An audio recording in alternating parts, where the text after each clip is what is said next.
प्रश्न 1. जर त्रिकोण XYZ समरूप त्रिकोण LMN तर त्यांचे एकरूप असणारे संगत कोन लिहा आणि संगत बाजूंचे गुणोत्तर लिहा. तर आपल्याला दोन त्रिकोण समरूप दिलेले आहे, त्रिकोण XYZ आणि त्रिकोण LMN, आणि त्यांचे एकरूप असणारे संगत कोन लिहायचे आहे आणि संगत बाजूंचं गुणोत्तर लिहायचं आहे. तर मग आपल्याला काय दिलेलं आहे? त्रिकोण XYZ समरूप त्रिकोण LMN. तर आता एकरूप असणारे संगत कोन लिहून घेऊ. पहिले एकरूप असणारे संगत कोन. आता बघा, X हा कोन जो आहे कोन L चा संगत कोन आहे. तर दोन त्रिकोण समरूप आहे म्हणजे त्याच्या बाजू कशा असतात? प्रमाणात. आणि कोन कसे असतात? एकरूप. तर X कोन हा L कोनाशी एकरूप होईल. कोन X एकरूप कोन L. Y कोन हा M कोनाशी एकरूप होईल. कोन Y एकरूप कोन M. आणि कोन Z हा N कोनाशी एकरूप होईल. कोन Z एकरूप कोन N. आणि याच्यानंतर आपल्याला संगत बाजूंचं गुणोत्तर लिहायचं आहे.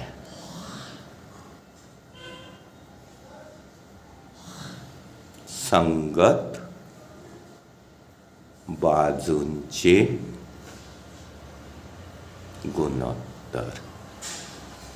आता बघा, दोन त्रिकोण समरूप आहे तर संगत बाजू कशा असतात? प्रमाणात. तर XY ची संगत बाजू LM होईल, YZ ची संगत बाजू MN होईल आणि XZ ची संगत बाजू LN होईल. आणि यांचं गुणोत्तर कसं राहील?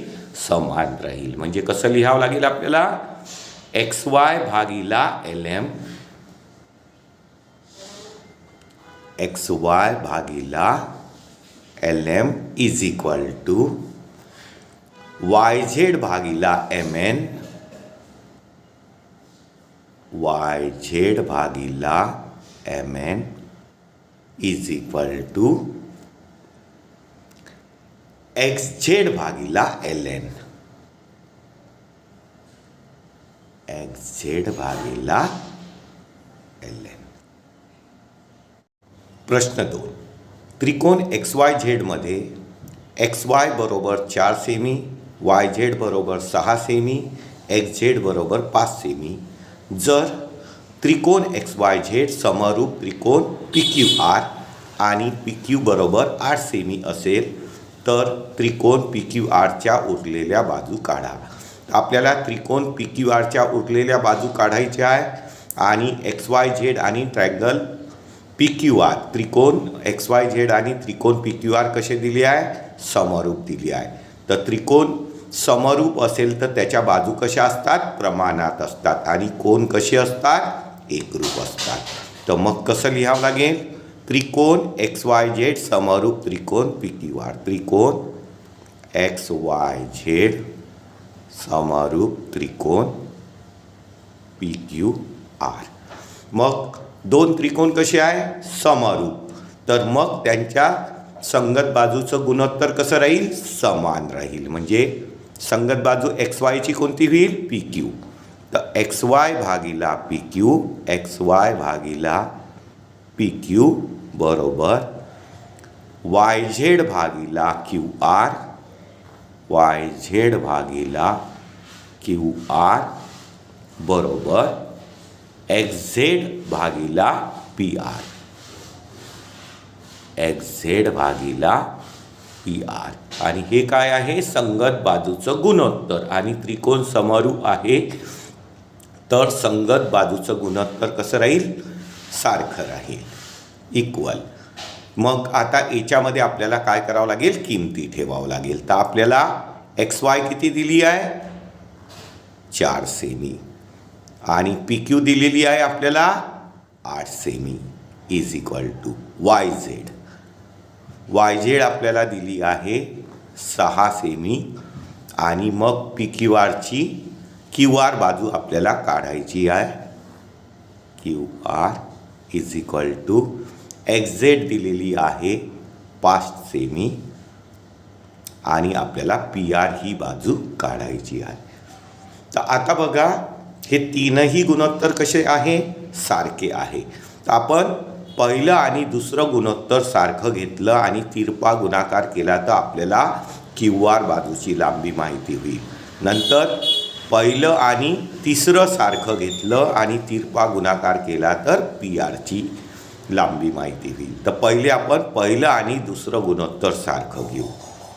म्हणजे कसं लिहावं लागेल आपल्याला, 4/8 बरोबर 6/क्यू आर. हे दोन गुणोत्तर सारखे घेतले. आता तिरपा गुणाकार करा म्हणजे 4 गुणिला क्यू आर, 4 गुणिला क्यू आर बरोबर 6 गुणिला 8. मग काय होईल, क्यू आर बरोबर बघा साइन 8 48 होते आणि गुणाकारातली संख्या डावीकडून उजवीकडे येईल तर कुठे येईल, भागाकारात, भागीला 4. मग आता याला 4नी भागितलं तर किती येईल, क्यू आर बरोबर 4 × 4, 4 × 2 = 8. क्यू आर बाजू आपल्याला किती मिळाली, 12 सेमी मिळाली. आणि आता आपल्याला काढायची आहे कोणती बाजू, पी आर बाजू काढायची आहे. आता पी आर बाजूसाठी आपल्याला काय करावं लागेल, पहिलं आणि तिसरं गुणोत्तर सारखं घ्यावं लागेल. म्हणजे 4/8 बरोबर 5/पी आर. 4/8 बरोबर 5/पी आर. आणि आता पण आपल्याला काय करावं लागेल, तिरपा गुणाकार करून पी आरची किंमत काढावं लागेल. म्हणजे बाजूची लांबी म्हणजे 4 गुणिला पी आर बरोबर 5 गुणिला 8. मग पी आर बरोबर किती होईल, पी आर बरोबर 8 × 5 = 40 आणि गुणाकारातली संख्या डावीकडून उजवीकडे नेऊ तर ती कुठे जाईल, भागाकारात, भागीला 4. मग पी आर बरोबर काय होईल, 4 × 10 = 40 सेमी. म्हणजे पी आर आपल्याला मिळालं 10 सेमी. प्रश्न 3, समरूप त्रिकोणांच्या जोडीची कच्ची आकृती काढा. त्रिकोणांना नाव द्या. त्यांच्या संगत कोन सारख्या खुणांनी दाखवा आणि त्रिकोणाच्या संगत बाजूंच्या लांबी प्रमाणात असलेल्या संख्यांनी दाखवा. तर आपल्याला काय काय करायचं आहे, समरूप त्रिकोणाची कच्ची आकृती काढायची आहे. त्या त्रिकोणांना नाव द्यायचं आहे. तर आपण पहिले आकृती काढून घेऊ. तर त्रिकोणांना नाव आपण ABC आणि PQR देऊन देऊ.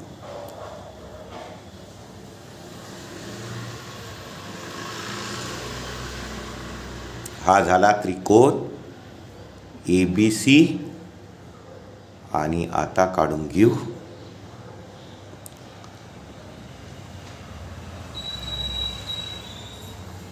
PQR. तर हे दोन त्रिकोण आपल्याला समरूप दिले आहे. त्रिकोणांना नाव द्या. त्यांचे संगत कोन सारख्या खुणांनी दर्शवा. तर आपण म्हणत आहे त्रिकोण ABC समरूप त्रिकोण PQR. आता आपल्याला त्यांचे संगत कोन सारख्या खुणांनी दाखवायचा आहे. तर A कोन हा P सोबत एकरूप राहील. तर A कोन हा P कोनासोबत एकरूप राहील. तर याला आपण सारख्या खुणांनी दाखवलं. त्याच्यानंतर B कोन हा Q सोबत एकरूप राहील. B कोन हा Q सोबत एकरूप राहील. आणि Cचा संगत कोन R आहे. तर C कोन हा आर या कोनाशी एकरूप राहील. तर हे सारख्या कोनांनी कोन दर्शवून झाले. त्याच्यानंतर त्रिकोणाच्या संगत बाजूंच्या लांबी प्रमाणात असलेल्या संख्यांनी दाखवा. आता त्रिकोणाच्या बाजू कशा असतात? दोन त्रिकोण समरूप आहे तर संगत बाजूचं गुणोत्तर कसं असते? सारखं असते. तर त्या संख्या लिहायच्या आहेत. तर मी इथे 1, इथे 2 आणि इथे 3 लिहून घेतो. आणि इथे 2, इथे 4 आणि इथे 6. तर आता बघा, ए बी आणि पी क्यू याची संगत बाजू कोणती? ही ए बी आणि पी क्यू या झाल्या संगत बाजू.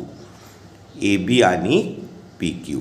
नंतर बी सी आणि क्यू आर ही संगत बाजू आहे. आणि ए सी आणि पी आर ह्या संगत बाजू. तर ह्या कसे असतात? प्रमाणात, म्हणजे याचं गुणोत्तर सारखं असते. तर पहिले आपण ए बी आणि पी क्यूचं गुणोत्तर लिहून घेऊ. ए बी भागीला पी क्यू. आता याचं गुणोत्तर किती होईल? ए बी 1 आहे, पी क्यू 2 आहे. 1 भागीला 2. त्याच्यानंतर आता आपल्याला दुसरी बाजू आहे बी सी भागीला क्यू आर. बी सीची संगत बाजू क्यू आर. बी सी भागीला क्यू आर. बी सी भागीला क्यू आर. बी सी किती घेतली आपण? 3 आणि क्यू आर घेतली 6. तर इथे जर भाग दिला तर 3 1 3, 3 2 6. याचं पण गुणोत्तर 1/2 आहे. आणि तिसरी कोणती आहे? ए सी भागीला पी आर. ए सी भागीला पी आर. ए सी भागीला पी आर. तर ए सी आपण किती घेतली आहे? 2. ए सी घेतली आहे 2 आणि पी आर आहे 4 भागीला 4. आणि इथे आता भाग दिला तर काय होईल? बे 1 बे, बे 2 4. म्हणजे ए बी भागीला पी क्यूचं गुणोत्तर 1/2 आहे. बी सी भागीला पी आरचं गुणोत्तर 1/2 आहे. ए सी भागीला पी आरचं गुणोत्तर 1/2 आहे. म्हणजे संगत बाजू कशा झाल्या? प्रमाणात. म्हणजे कसं लिहू आपण? ए बी भागीला पी क्यू बरोबर बी सी भागीला क्यू आर बरोबर ए सी भागीला पी आर. सगळ्यांचं गुणोत्तर कसं आहे? समान